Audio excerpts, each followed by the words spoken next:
On the phone, we have a gentleman who just received the announcement he's going into the Basketball Hall of Fame. This is an honor that is long overdue. He should have been in 30 years ago. We're not going to say how old he is. He's still a young man. Former NBA star Spencer Haywood. How you doing today, Spencer? Oh, thank you so much. And yeah, it's been 27 years of eligibility. And, things happen not on my time, not on the Hall of Fame time, but on God's time. So I'm okay with it. I'm very good with it. At least you get to enjoy it. A lot of people going after they pass away, and I just feel bad for those guys, their families. Yeah, you see that, and you see it so often, and you say, "Wow, wow, wow!" But I'm just grateful to be going in at this time, and it's the right time. It's a good time. It's a pretty exciting time for me. I'm here right now in Atlanta for the Atlanta Hawks and Cleveland series, where the owner of the Atlanta Hawks, one of the owners, Ed Petskowitz, has brought me down to sit with him on the court side and to honor me in terms of respect that I have brought for owners in the NBA. Most people think that because winning my case, Haywood versus the NBA, that it was just for the players, but it was more so as well with the owners, because the owners franchise has went up from, 150 million to $2 billion these days. It's the way it is. It's a beautiful thing, I tell you, to be honored in your own lifetime. Great. You played for a number of teams. Is there one team you identify more with? I identified mostly with Seattle, with the Seattle Supersonics, and that is where the case took place. For your audience, let me just explain to them. So you might have a lot of young people who do not know, like my daughters, for an example. They don't know. There was, before I challenged the NBA in its then 4-year rule, you had to sit out for 4 years after your high school class had graduated before you could go into the pros, or you could stay in college for 4 years. So, and since 1971, this ruling been in effect, and that fight took me all the way to the Supreme Court. And that was through the lower courts, through the state court, all the way to the Supreme Court, and it took a 1-year battle for that to happen, because of the fact that the NBA, the NC2A, and the ABA were fighting against it. And even though the ABA had allowed me to play under the hardship rule a year earlier, but they were fighting for a contract. The NC2A was saying that this ruling is going to destroy college basketball as we know it, and the NBA was saying we cannot control the athletes that will be coming at that young age, and we would have a little bit of a problem, because our fan base would have some issues with a lot of black athletes coming into the NBA. So it was a control factor, and those were the days. Did you, when you decided to go forward, did you realize that case was going to be so monumental, or did you just think, you know what, this is just about me right now? Well, no, it was never about me, because, my ruling, the reason I fought this, I had a contract. I had a contract with the ABA, and as well, I had a contract. I had my ABA contract, which I was getting paid, and the Seattle Supersonics had signed me to an agreement, a contract, and I was being paid and played, but they said, well, the owner of the Sonics said, well, listen, even if you don't want to fight this case, you only have 1 year. Why don't we just pay you the money and you set out for this year, and yet you would be our property, and you would come in next year and play. I said, no, because of the fact that the players that are coming after me would need this. They would need this, because there's a lot of guys that won't be able to make it 4 years in college, or there's a lot can happen for 4 years in college. And my main reason was my mother was picking cotton in Silver City, Mississippi for $2 a day. She had been picking cotton from the time she was 5 years old. And so at that time, she was picking cotton on her knees, because she was uneducated. So she had picked cotton for like 60 years, 50-something years, and her back was gone, so she was still dragging a 100-pound sack around on her knees. That's what my fight was about. It wasn't about civil rights. It wasn't about anything else. It was just I wanted my mother to get off of her knees out of the cotton fields of Silver City, Mississippi. And we were the poorest county in the United States at that time. She had to be so proud of you when you made it in the NBA. Yeah. She was very proud, but she never got a chance to see me play live. And it's just a shame. But it's the way life is. You know, she never saw me play in high school. She never saw me play in college. She never saw me play in the Olympics. She never saw me play in the pros. When you set that field goal percentage record in the Olympics, do you think that's a record that'll ever be broken? No. Well, it might be broken now because you got all of the players. Let me just go back for a little bit of history so that we're speaking to my daughters, so they're learning too. So what happened in 1968, in the 68 Olympics, we had a black boycott led by Harry Edwards. And this boycott started in Kareem Abdul-Jabbar boycotted. Elvin Hayes did not go to the Olympics. Wesley Unseld did not go. So they allowed a young freshman named Spencer Haywood to try out for the team, which I was at a junior college. If I had been at a major university, I wouldn't have been able to play. And I tried out for the team, and I was the first player picked at age 18, and just the first player picked for the Olympic team. And from there, I started playing, and we also cut. These are the guys who got cut that year from the Olympic team. Pete Maravich from LSU, Calvin Murphy from Niagara Falls, Rick Mount from Purdue, Bob Lanier didn't make it, Tom Bullwinkle didn't make it.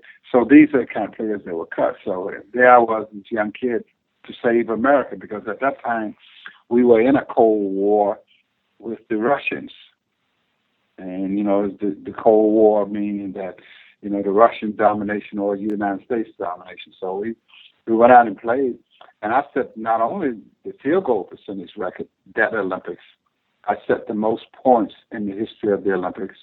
And that record stood until this guy from Oklahoma broke it, Kevin Durant, shooting 3-pointers. And so he broke my scoring record. I also set the record as the youngest player in the history of America. Then that kid from the young guy from, no, I know these guys, so I'm just playing with them in a way. But what's his name? Anthony Davis broke it by 1 month as the youngest player to ever play in the Olympics. And I still own the rebounding and the field goal percentage, so I'm still around in the Olympics. Did you ever think about not going? Did you ever think of following Elvin Hayes and Kareem Abdul-Jabbar's lead and not playing in that Olympics? Oh my God, no! It was impossible for me to even think such a bad thing. I mean, shoot. Before the Olympics, I came up from Mississippi to Chicago, from Chicago to Detroit, and I played my high school ball in Detroit and my college ball. But I was so enthused about getting that doggone passport, because we went to Russia, Yugoslavia, and all the other places before the Olympics Games. But absolutely not. I mean, that would have been like, my mother would have like just rolled over and just died for me not going to play for America. Oh my gosh, she's a flag waving mother, you know. So no, that was not going to happen. And I loved the idea. And then we had George Foreman. George Foreman knocked out the Russian. We had Big Fosbury, who ran up onto the bar to jump sizzle kick for the high jump and jumped over the thing backwards. We had Bob Beeman who jumped out of the pit and a long jumped over the freaking pit. And so George Foreman and I were the two young guys on the team. And we had John Carlos and Tommy Smith doing the black glove salute. Oh my God! I mean, it was just a beautiful time at the Olympics. And George Foreman and I were just so young, and we were just thinking of one thing: how do we eat this commissary out of all of his food. That was our whole journey. And we had Jesse Owens came down, and he was speaking to us about, thinking about doing something, saluting or stepping away from the Olympics. And he kind of got really angry, and he looked at all of us in the room of all of the Olympics and said, all of the Olympians, and said, "Hey, what would you guys have done if you had to run before Hitler?" And we go, "Oh my God, let's put on our gear." And so we everybody put on that jogging suit that we had for the Olympics, and like, "Hey man, we're gonna be playing. Ain't no problem here." What's funny so about that was a great time. That was a great time. Great time for America as well. Do you still have your gold medal? Yes, I sure do. I think what's interesting is Jesse Owens' gold medal from that Olympics just got sold last year for, I think, over $1 million. Oh, really? And so my medal may be worth $2 million. Not out there. But what was interesting is who owned that medal. Jesse Owens' family, Billy Bojangles had it. Oh wow! What a historical statement here. So the medal went from Jesse Owens to Billy Bojangles, and Billy Bojangles estate sold it. Yeah. Oh, Mr. Bojangles. Yeah. Your daughter probably doesn't know who. Your daughter probably doesn't know who Yeah, she probably has no idea who Bojangles is. You must talk about. He can't be better than Savion Glover. What are you talking about, Dad? How did you end up going to Detroit for college? I would think UCLA would have been after you, Kentucky. Well, no, all of them. Well, let me that's another whole story, too. What happened was I ended up at the University of Detroit because I went to high school in Detroit. But I signed with the University of Tennessee out of high school. And I went down to the University of Tennessee at Knoxville and was on campus. And lo and behold, Adolph Rupp, who had lost to Texas Western, the first black team to ever win the NCAA, he says, "Well, I was supposed to get the first black player coming in the Southeastern Conference, a big superstar kind of guy." And so there was this argument and this fight going on about, what was going to happen and why I got to go down and see Mr. Rupp because he had the dibs. And so I went down. But I did not like Kentucky, and I didn't like the atmosphere where I was going to be playing. And my whole goal, the reason why I went to the University of Tennessee, all I wanted to do is show my mother I can play, and it was going to be it was going to be at oh my gosh, it was going to be in I was going to play against Mississippi State and the University of Mississippi, so she could see me play and stuff. So that was the whole point of it. But then that all backfired, so I had to end up going to the junior college. And from the junior college, after I made the Olympics and won the gold and the MVP, yes, UCLA, all of the big schools were calling. But we had just went through the riots in Detroit in 1967. And so right away, I decided, well, I wanted to come back and help my city survive and help my city get back on its feet. And also, Will Robinson, who had raised me and was my dad, who was the coach, who wanted to be the coach at the University of Detroit. And also Governor Romney, not that Romney, but his daddy, wanted me to come back to Detroit, and the Mayor Kavanaugh of Detroit, he wanted me to be back in Detroit. So I chose the University of Detroit to help my dad get the job and all of that.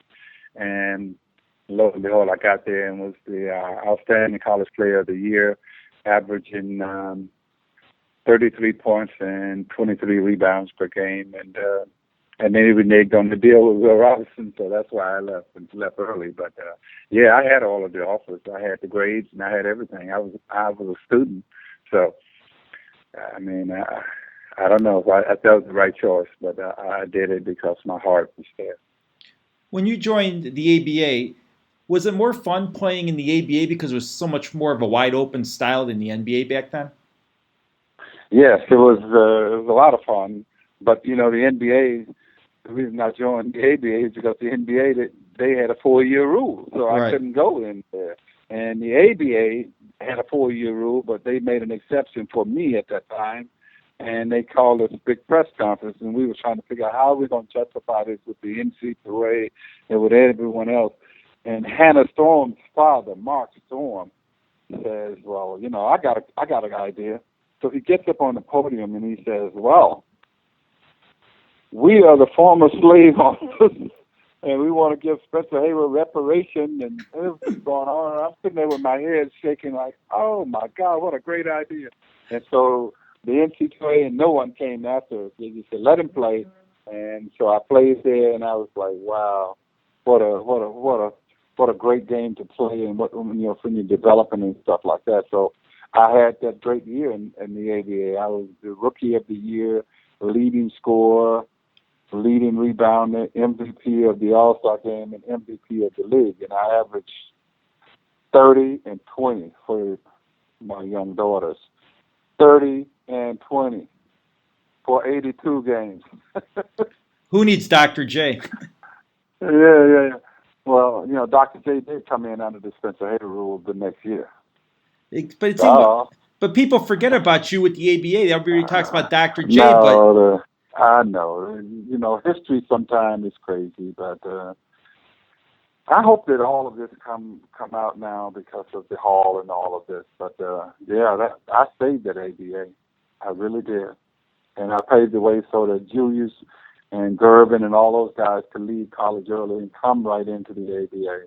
And I remember one night when I was playing in Seattle, my first game out there. This is before the case. We were under injunctions not to play, and so I ended up playing. And I ripped the ball off the backboard, and I dribbled it up the floor, and I went through my legs and took off from the free throw line and dunked. And the fans in Seattle was like, "Ooh, he's a hot dog." So they started booing.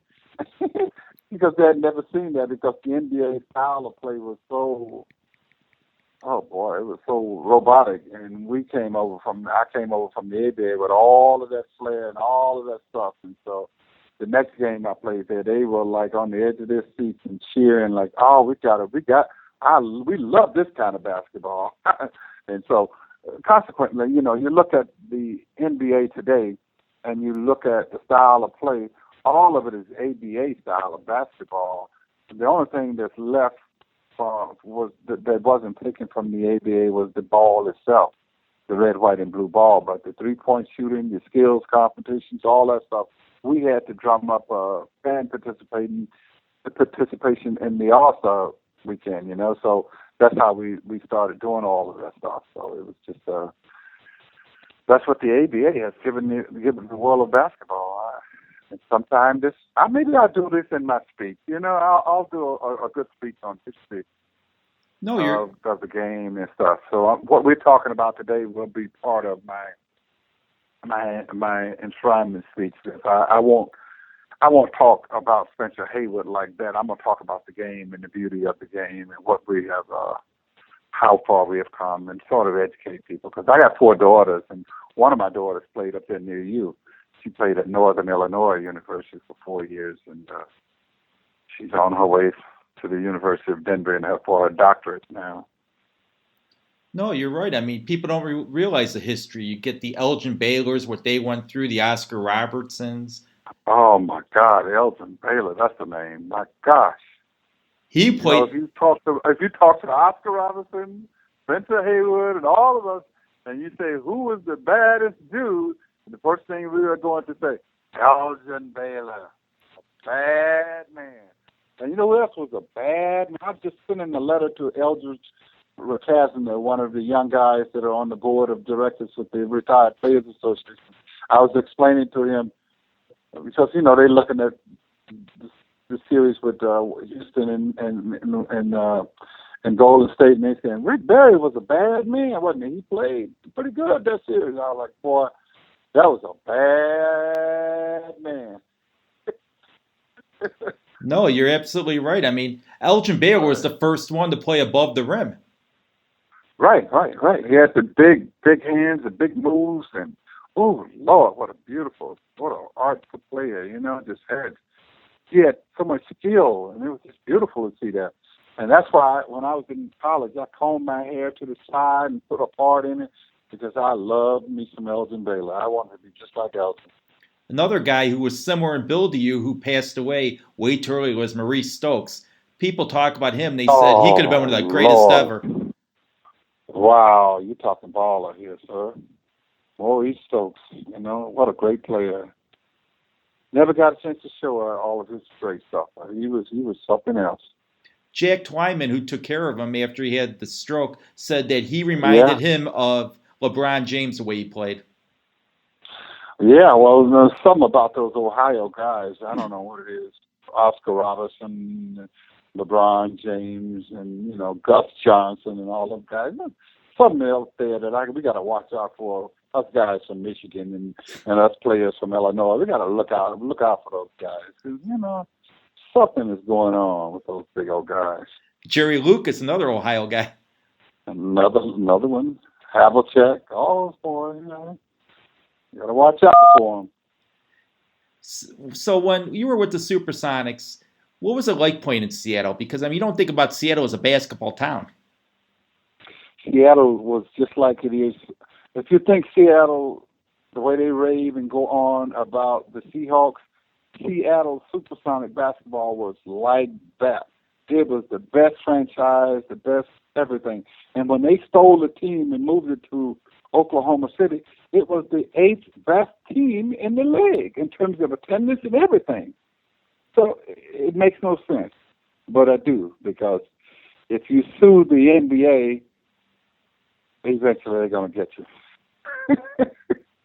No, you're absolutely right. The only one who, the best deal was those ABA owners who gave up their franchise. They're still getting royalty rights from the NBA every year. I can't think of which owners those are, but they're getting checks that every. That is the St. Louis, Spirit of St. Louis. They're getting paid big jack. And all the players who played in the ABA, who built the ABA, they can't even get a pension. It's a shame. For their play. Ain't that a shame? Which you think the NBA would take care of them, because without the ABA, like you said, you wouldn't have had yourself, you wouldn't have had the Dr. J's, the Dan Issels, Artis Gilmores, any of those guys. No, but maybe that's where Spencer Haywood is always out on the front limb and always got to speak about things. Part of my speech at the Hall. Take care of those old players. Do something for them. Because the players that came to me already. The Jimmy Jones and all of those guys that played with New Orleans and yeah. No, because if it wasn't for you... Taylor. Yeah, Fatty Taylor, all those guys are like, hey, man, you gotta speak up for us. I'm like, oh, man, why do I have to carry the burden? No, if it wasn't for you... I didn't get a pension. No, if it wasn't for you and Oscar Robertson... You know that? You never got a pension? Me and Moses Malone didn't get a pension from the ABA. Yeah, if it wasn't for you and Oscar Robertson, the players today wouldn't have half the stuff they got. They wouldn't even have half. Well, let me give your audience one last note here, because I have to do some other interviews. But no problem. Let's look at this. This is what I've given to the players. LeBron James, 4 more years on his career, 4 more years at $20 million plus per year, $80 million. Kobe Bryant, $25 million per year, 4 more years on his career for $25 million, $100 million. So it goes all the way back down to your boy Michael Jordan, all of them, Magic Johnson, all of them, Scotty, all of them. This money that they have made has been tremendous because of one ruling that I took the battle to all the way to the Supreme Court so that they could have that kind of wealth. And they don't even know my name. No, it's an absolute shame.